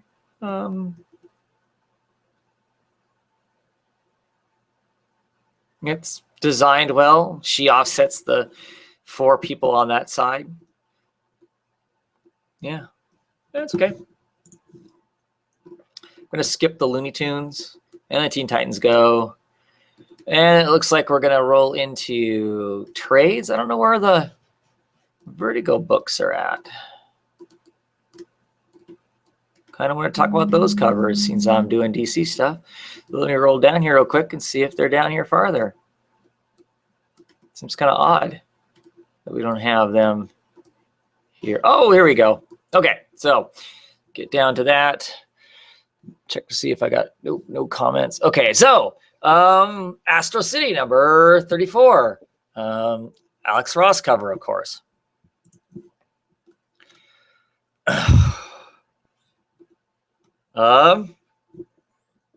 Kind of cool seeing the skeleton that's choking him out in his glasses. That's kind of fun. It's interesting. This isn't as shiny as the Alex Ross covers used to be. It used to be the Alex Ross covers were these really high gloss painted sort of thing. I mean, clearly this is still painted. It just doesn't have that high gloss elements to it that that you normally get with Alex Ross. That's fine.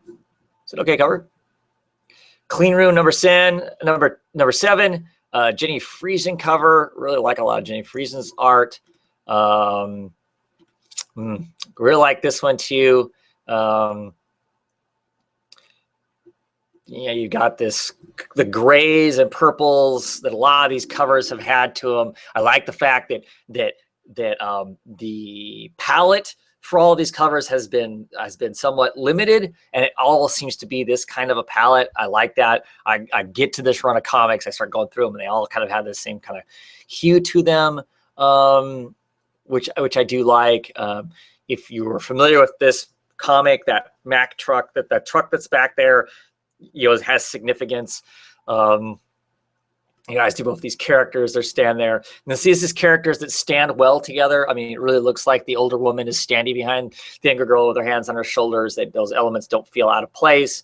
I like how the Clean Room, we actually get to see the design of the title and how it fits onto the comic without taking away from the comic. Because the fact that it just kind of, it's the thickness of Clean Room is what makes you be able to read that. And so I appreciate those elements of it too. I like the Jenny Friesen covers. Art Ops number 7. This is a Michael Allred cover, of course, so they're always kind of fun for that. I like it. I like the element of it. This is kind of 60s mod kind of an element to it. And it has all of that between the hair, the glasses, the zany zigzag background, how that counterbalances against this kind of sploosh of her hair. Love his inking style. Where he'll make faces nice and clean and straight, and then other cross hatching elements to create the depths in the coats and stuff like that.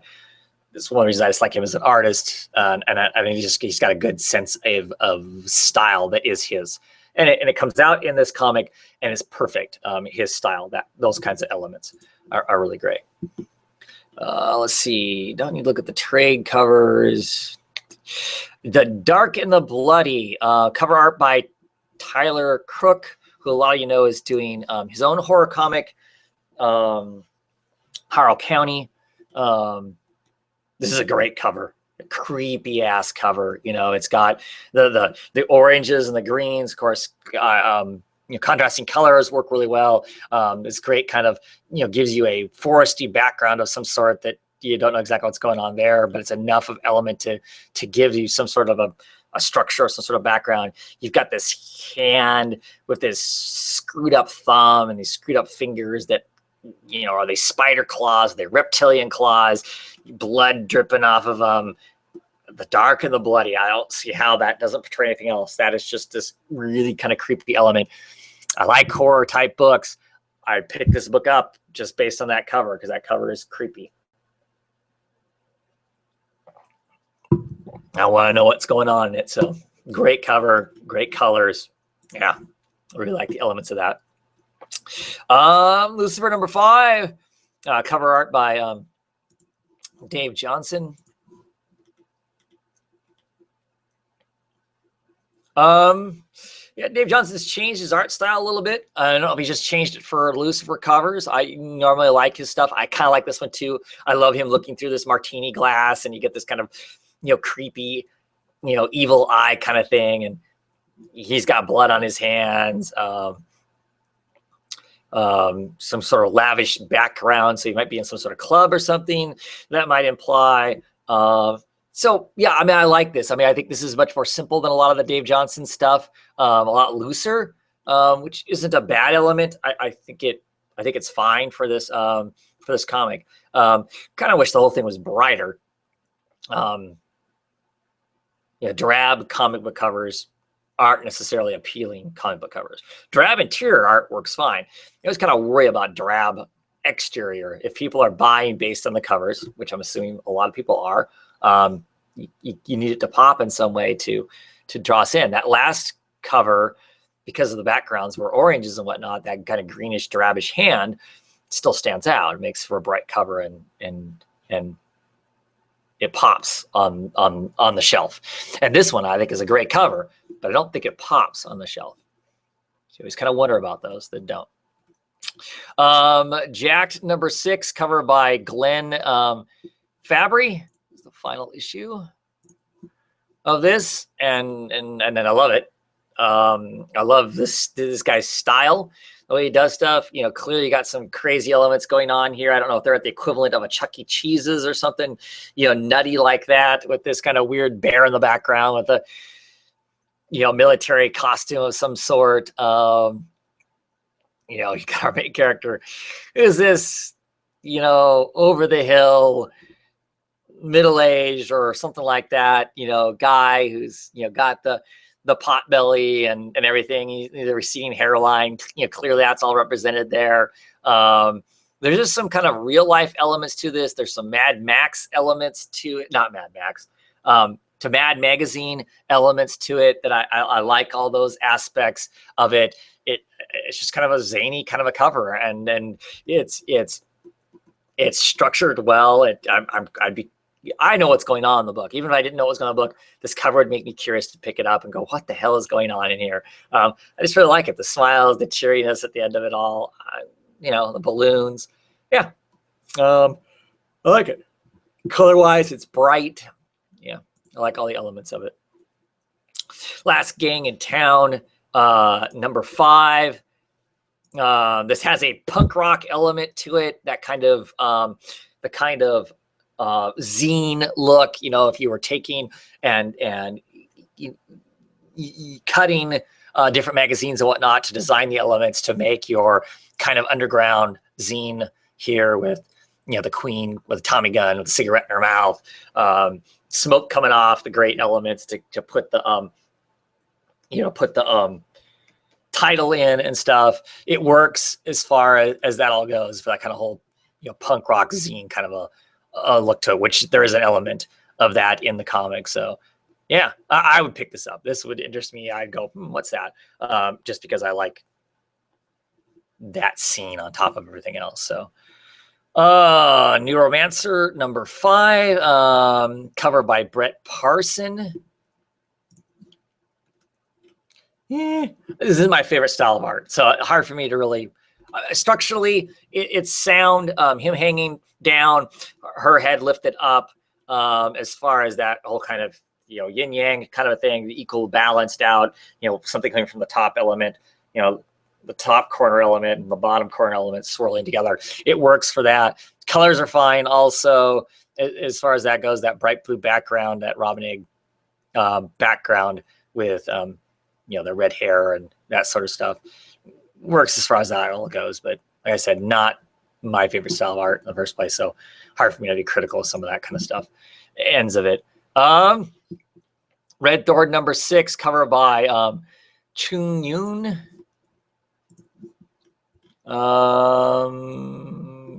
Let's see. I like her. I like the painted look of her. I like this kind of warbly field that's behind her, but I do not like the 2 heads that are set behind her. It just, to me, that's off balancing. Those 2 faces are. You know, as kind of an afterthought background, and then the splopped on dark blue paint or ink that's on it. I don't care for that aspect. This is one of those kind of faces in the background that are supposed to be the background, and they don't make good backgrounds because they don't make sense just kind of being there for me. So Slash and Burn number 6. This is the final issue of Slash and Burn. I don't know what the hell up with that. That's a whole other conversation, I guess. But here we go. Slash and Burn number 6. Really like this. This is, you know, kind of a reflection off of this lighter. The lighter's a significant thing in it. You know, holding up this weird, you know, doll figure, and then this kind of creepy, you know, face behind her, heavily gazing at us or at her, one of the two. Yeah, I like the Zippo lighter and those elements. I think it works really well. It's a Tula toy cover, I would guess. I'm a big Tula toy fan. So, yep, that's who it was. Survivor Club number 7, cover by Bill Sekowitz.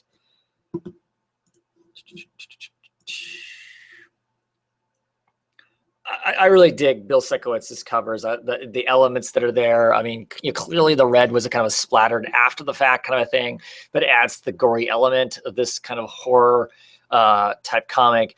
You know, you got different characters that are in here and their kind of strange aspects to them. You know, bloody handprints. And the thing is this is all clearly drawn, them all standing around like getting their picture taken. You know, in some sense, and it works for that. They're all in the same plane. They're all in this hallway. It looks like they're set in this hallway. I mean, granted, the coloring, this kind of window, you know, and tinged in red, the potential blood or whatever, is it clearly an after effect lay, but it still works. You know, Sekowitz actually, you clearly know, even though he's just a cover artist, he knows what's going on in the book. He's added different elements, the tattoo on this guy's stomach, for instance, the creepy imaginary friends, all those elements are kind of there. So yeah, I like it. As far as a horror book goes, it looks like something creepy is going on in it. Suiciders, Kings of Hell A, number 2. Cover by Romero, of course, and It's okay. I like Romero's art. This guy on fire up front is pretty exciting looking and stuff. Why we have this big guy in the background, I'm not sure on. Romero does seems to do quite a bit of this way. Not my favorite element, but at least it's all centered. It's not off-centered. Different faces. It's just one. I mean, this could easily be the same guy, and so I'm okay with that feeling of it being the same person. Here he is, he's stern, looking down on us, and here he is in the fight, kind of a thing. So it's okay. I like the colors. They work. It's a cover that would stand out to me. Sheriff of Babylon, covered by John Paul Leon, who is, in my opinion, kind of a god among gods as far as art goes. I love the graphic design of this. The Sheriff of Babylon is always set up on the top in its own field. So I like that. It clearly does not mix into the art. It doesn't take away from the art either. And then you got this great piece of very moody, very heavily inked, Leon art, which I think is always really good. And this really small speck of these people down in the bottom corner, it gives a sense of I think, a bigness of this mosque or church or whatever it is that they're in. So I like those elements, that just being off in one little spot in one little corner. It feels very Vertigo, and feels very Leon, and I'm a fan of both. Let's see. Unfollow number 6. This is a cover by Matt Taylor. I like it. I like the up close. This little circle down here. This is a phone, and the little dot up here. So this is your screen cap from a picture from a phone of this guy, smiling, this bearded man, handing us his calling card. And do you need saving? Contact Deacon of the Lord. MB, please do not contact if in league with the dragon. That tells a story right there. Love this guy's smile. Love his squinty eyes. Love the colors of it. The yellow and the black of most of it. The hand. Everything about this. That guy's smile is great. His facial hair. I mean, I don't know how much this is having taken a picture and then redone it. But in this case, I like it. It doesn't have the static feel of like an Alex Maleev element. But man, that hair is amazing. I almost think that hair is pulled off of an actual picture somewhere. But then you get the great coloring of his neck down there, the inking, those inking lines there. That's pretty amazing, pretty wonderful looking. I think I love that style of inking and whatnot. So yeah, that's a cool cover. And then we get into action figures, which means, hey, we're done. We're done. I have no idea how many hours that was. And if you're going to watch it, enjoy. Hopefully here in the next couple days, I'll do Marvel. I really kind of want to get to Image also. So hopefully I get those because Image has got a big block on them also. I actually like to get a lot of the ones. And I don't know. For those of you who watched the end of this, should I change it? Should I go to these different companies, the 5, pick 10 covers, 5 I really like, 5 I didn't like, or do you really want me to go through all of them and these big long things? I mean, if people want to watch, I'm generally happy to talk about them. I will say up front that, or after the fact, I guess in this case, by the time I get to the last comics, last covers of some of these that are large groups, I'm getting fatigued, feeling like I'm saying the same thing. And so I tend to go through them a little faster and give them a little less thought. So bear that in mind. Anyway, thanks for watching, and see you for the next Uncover the Covers.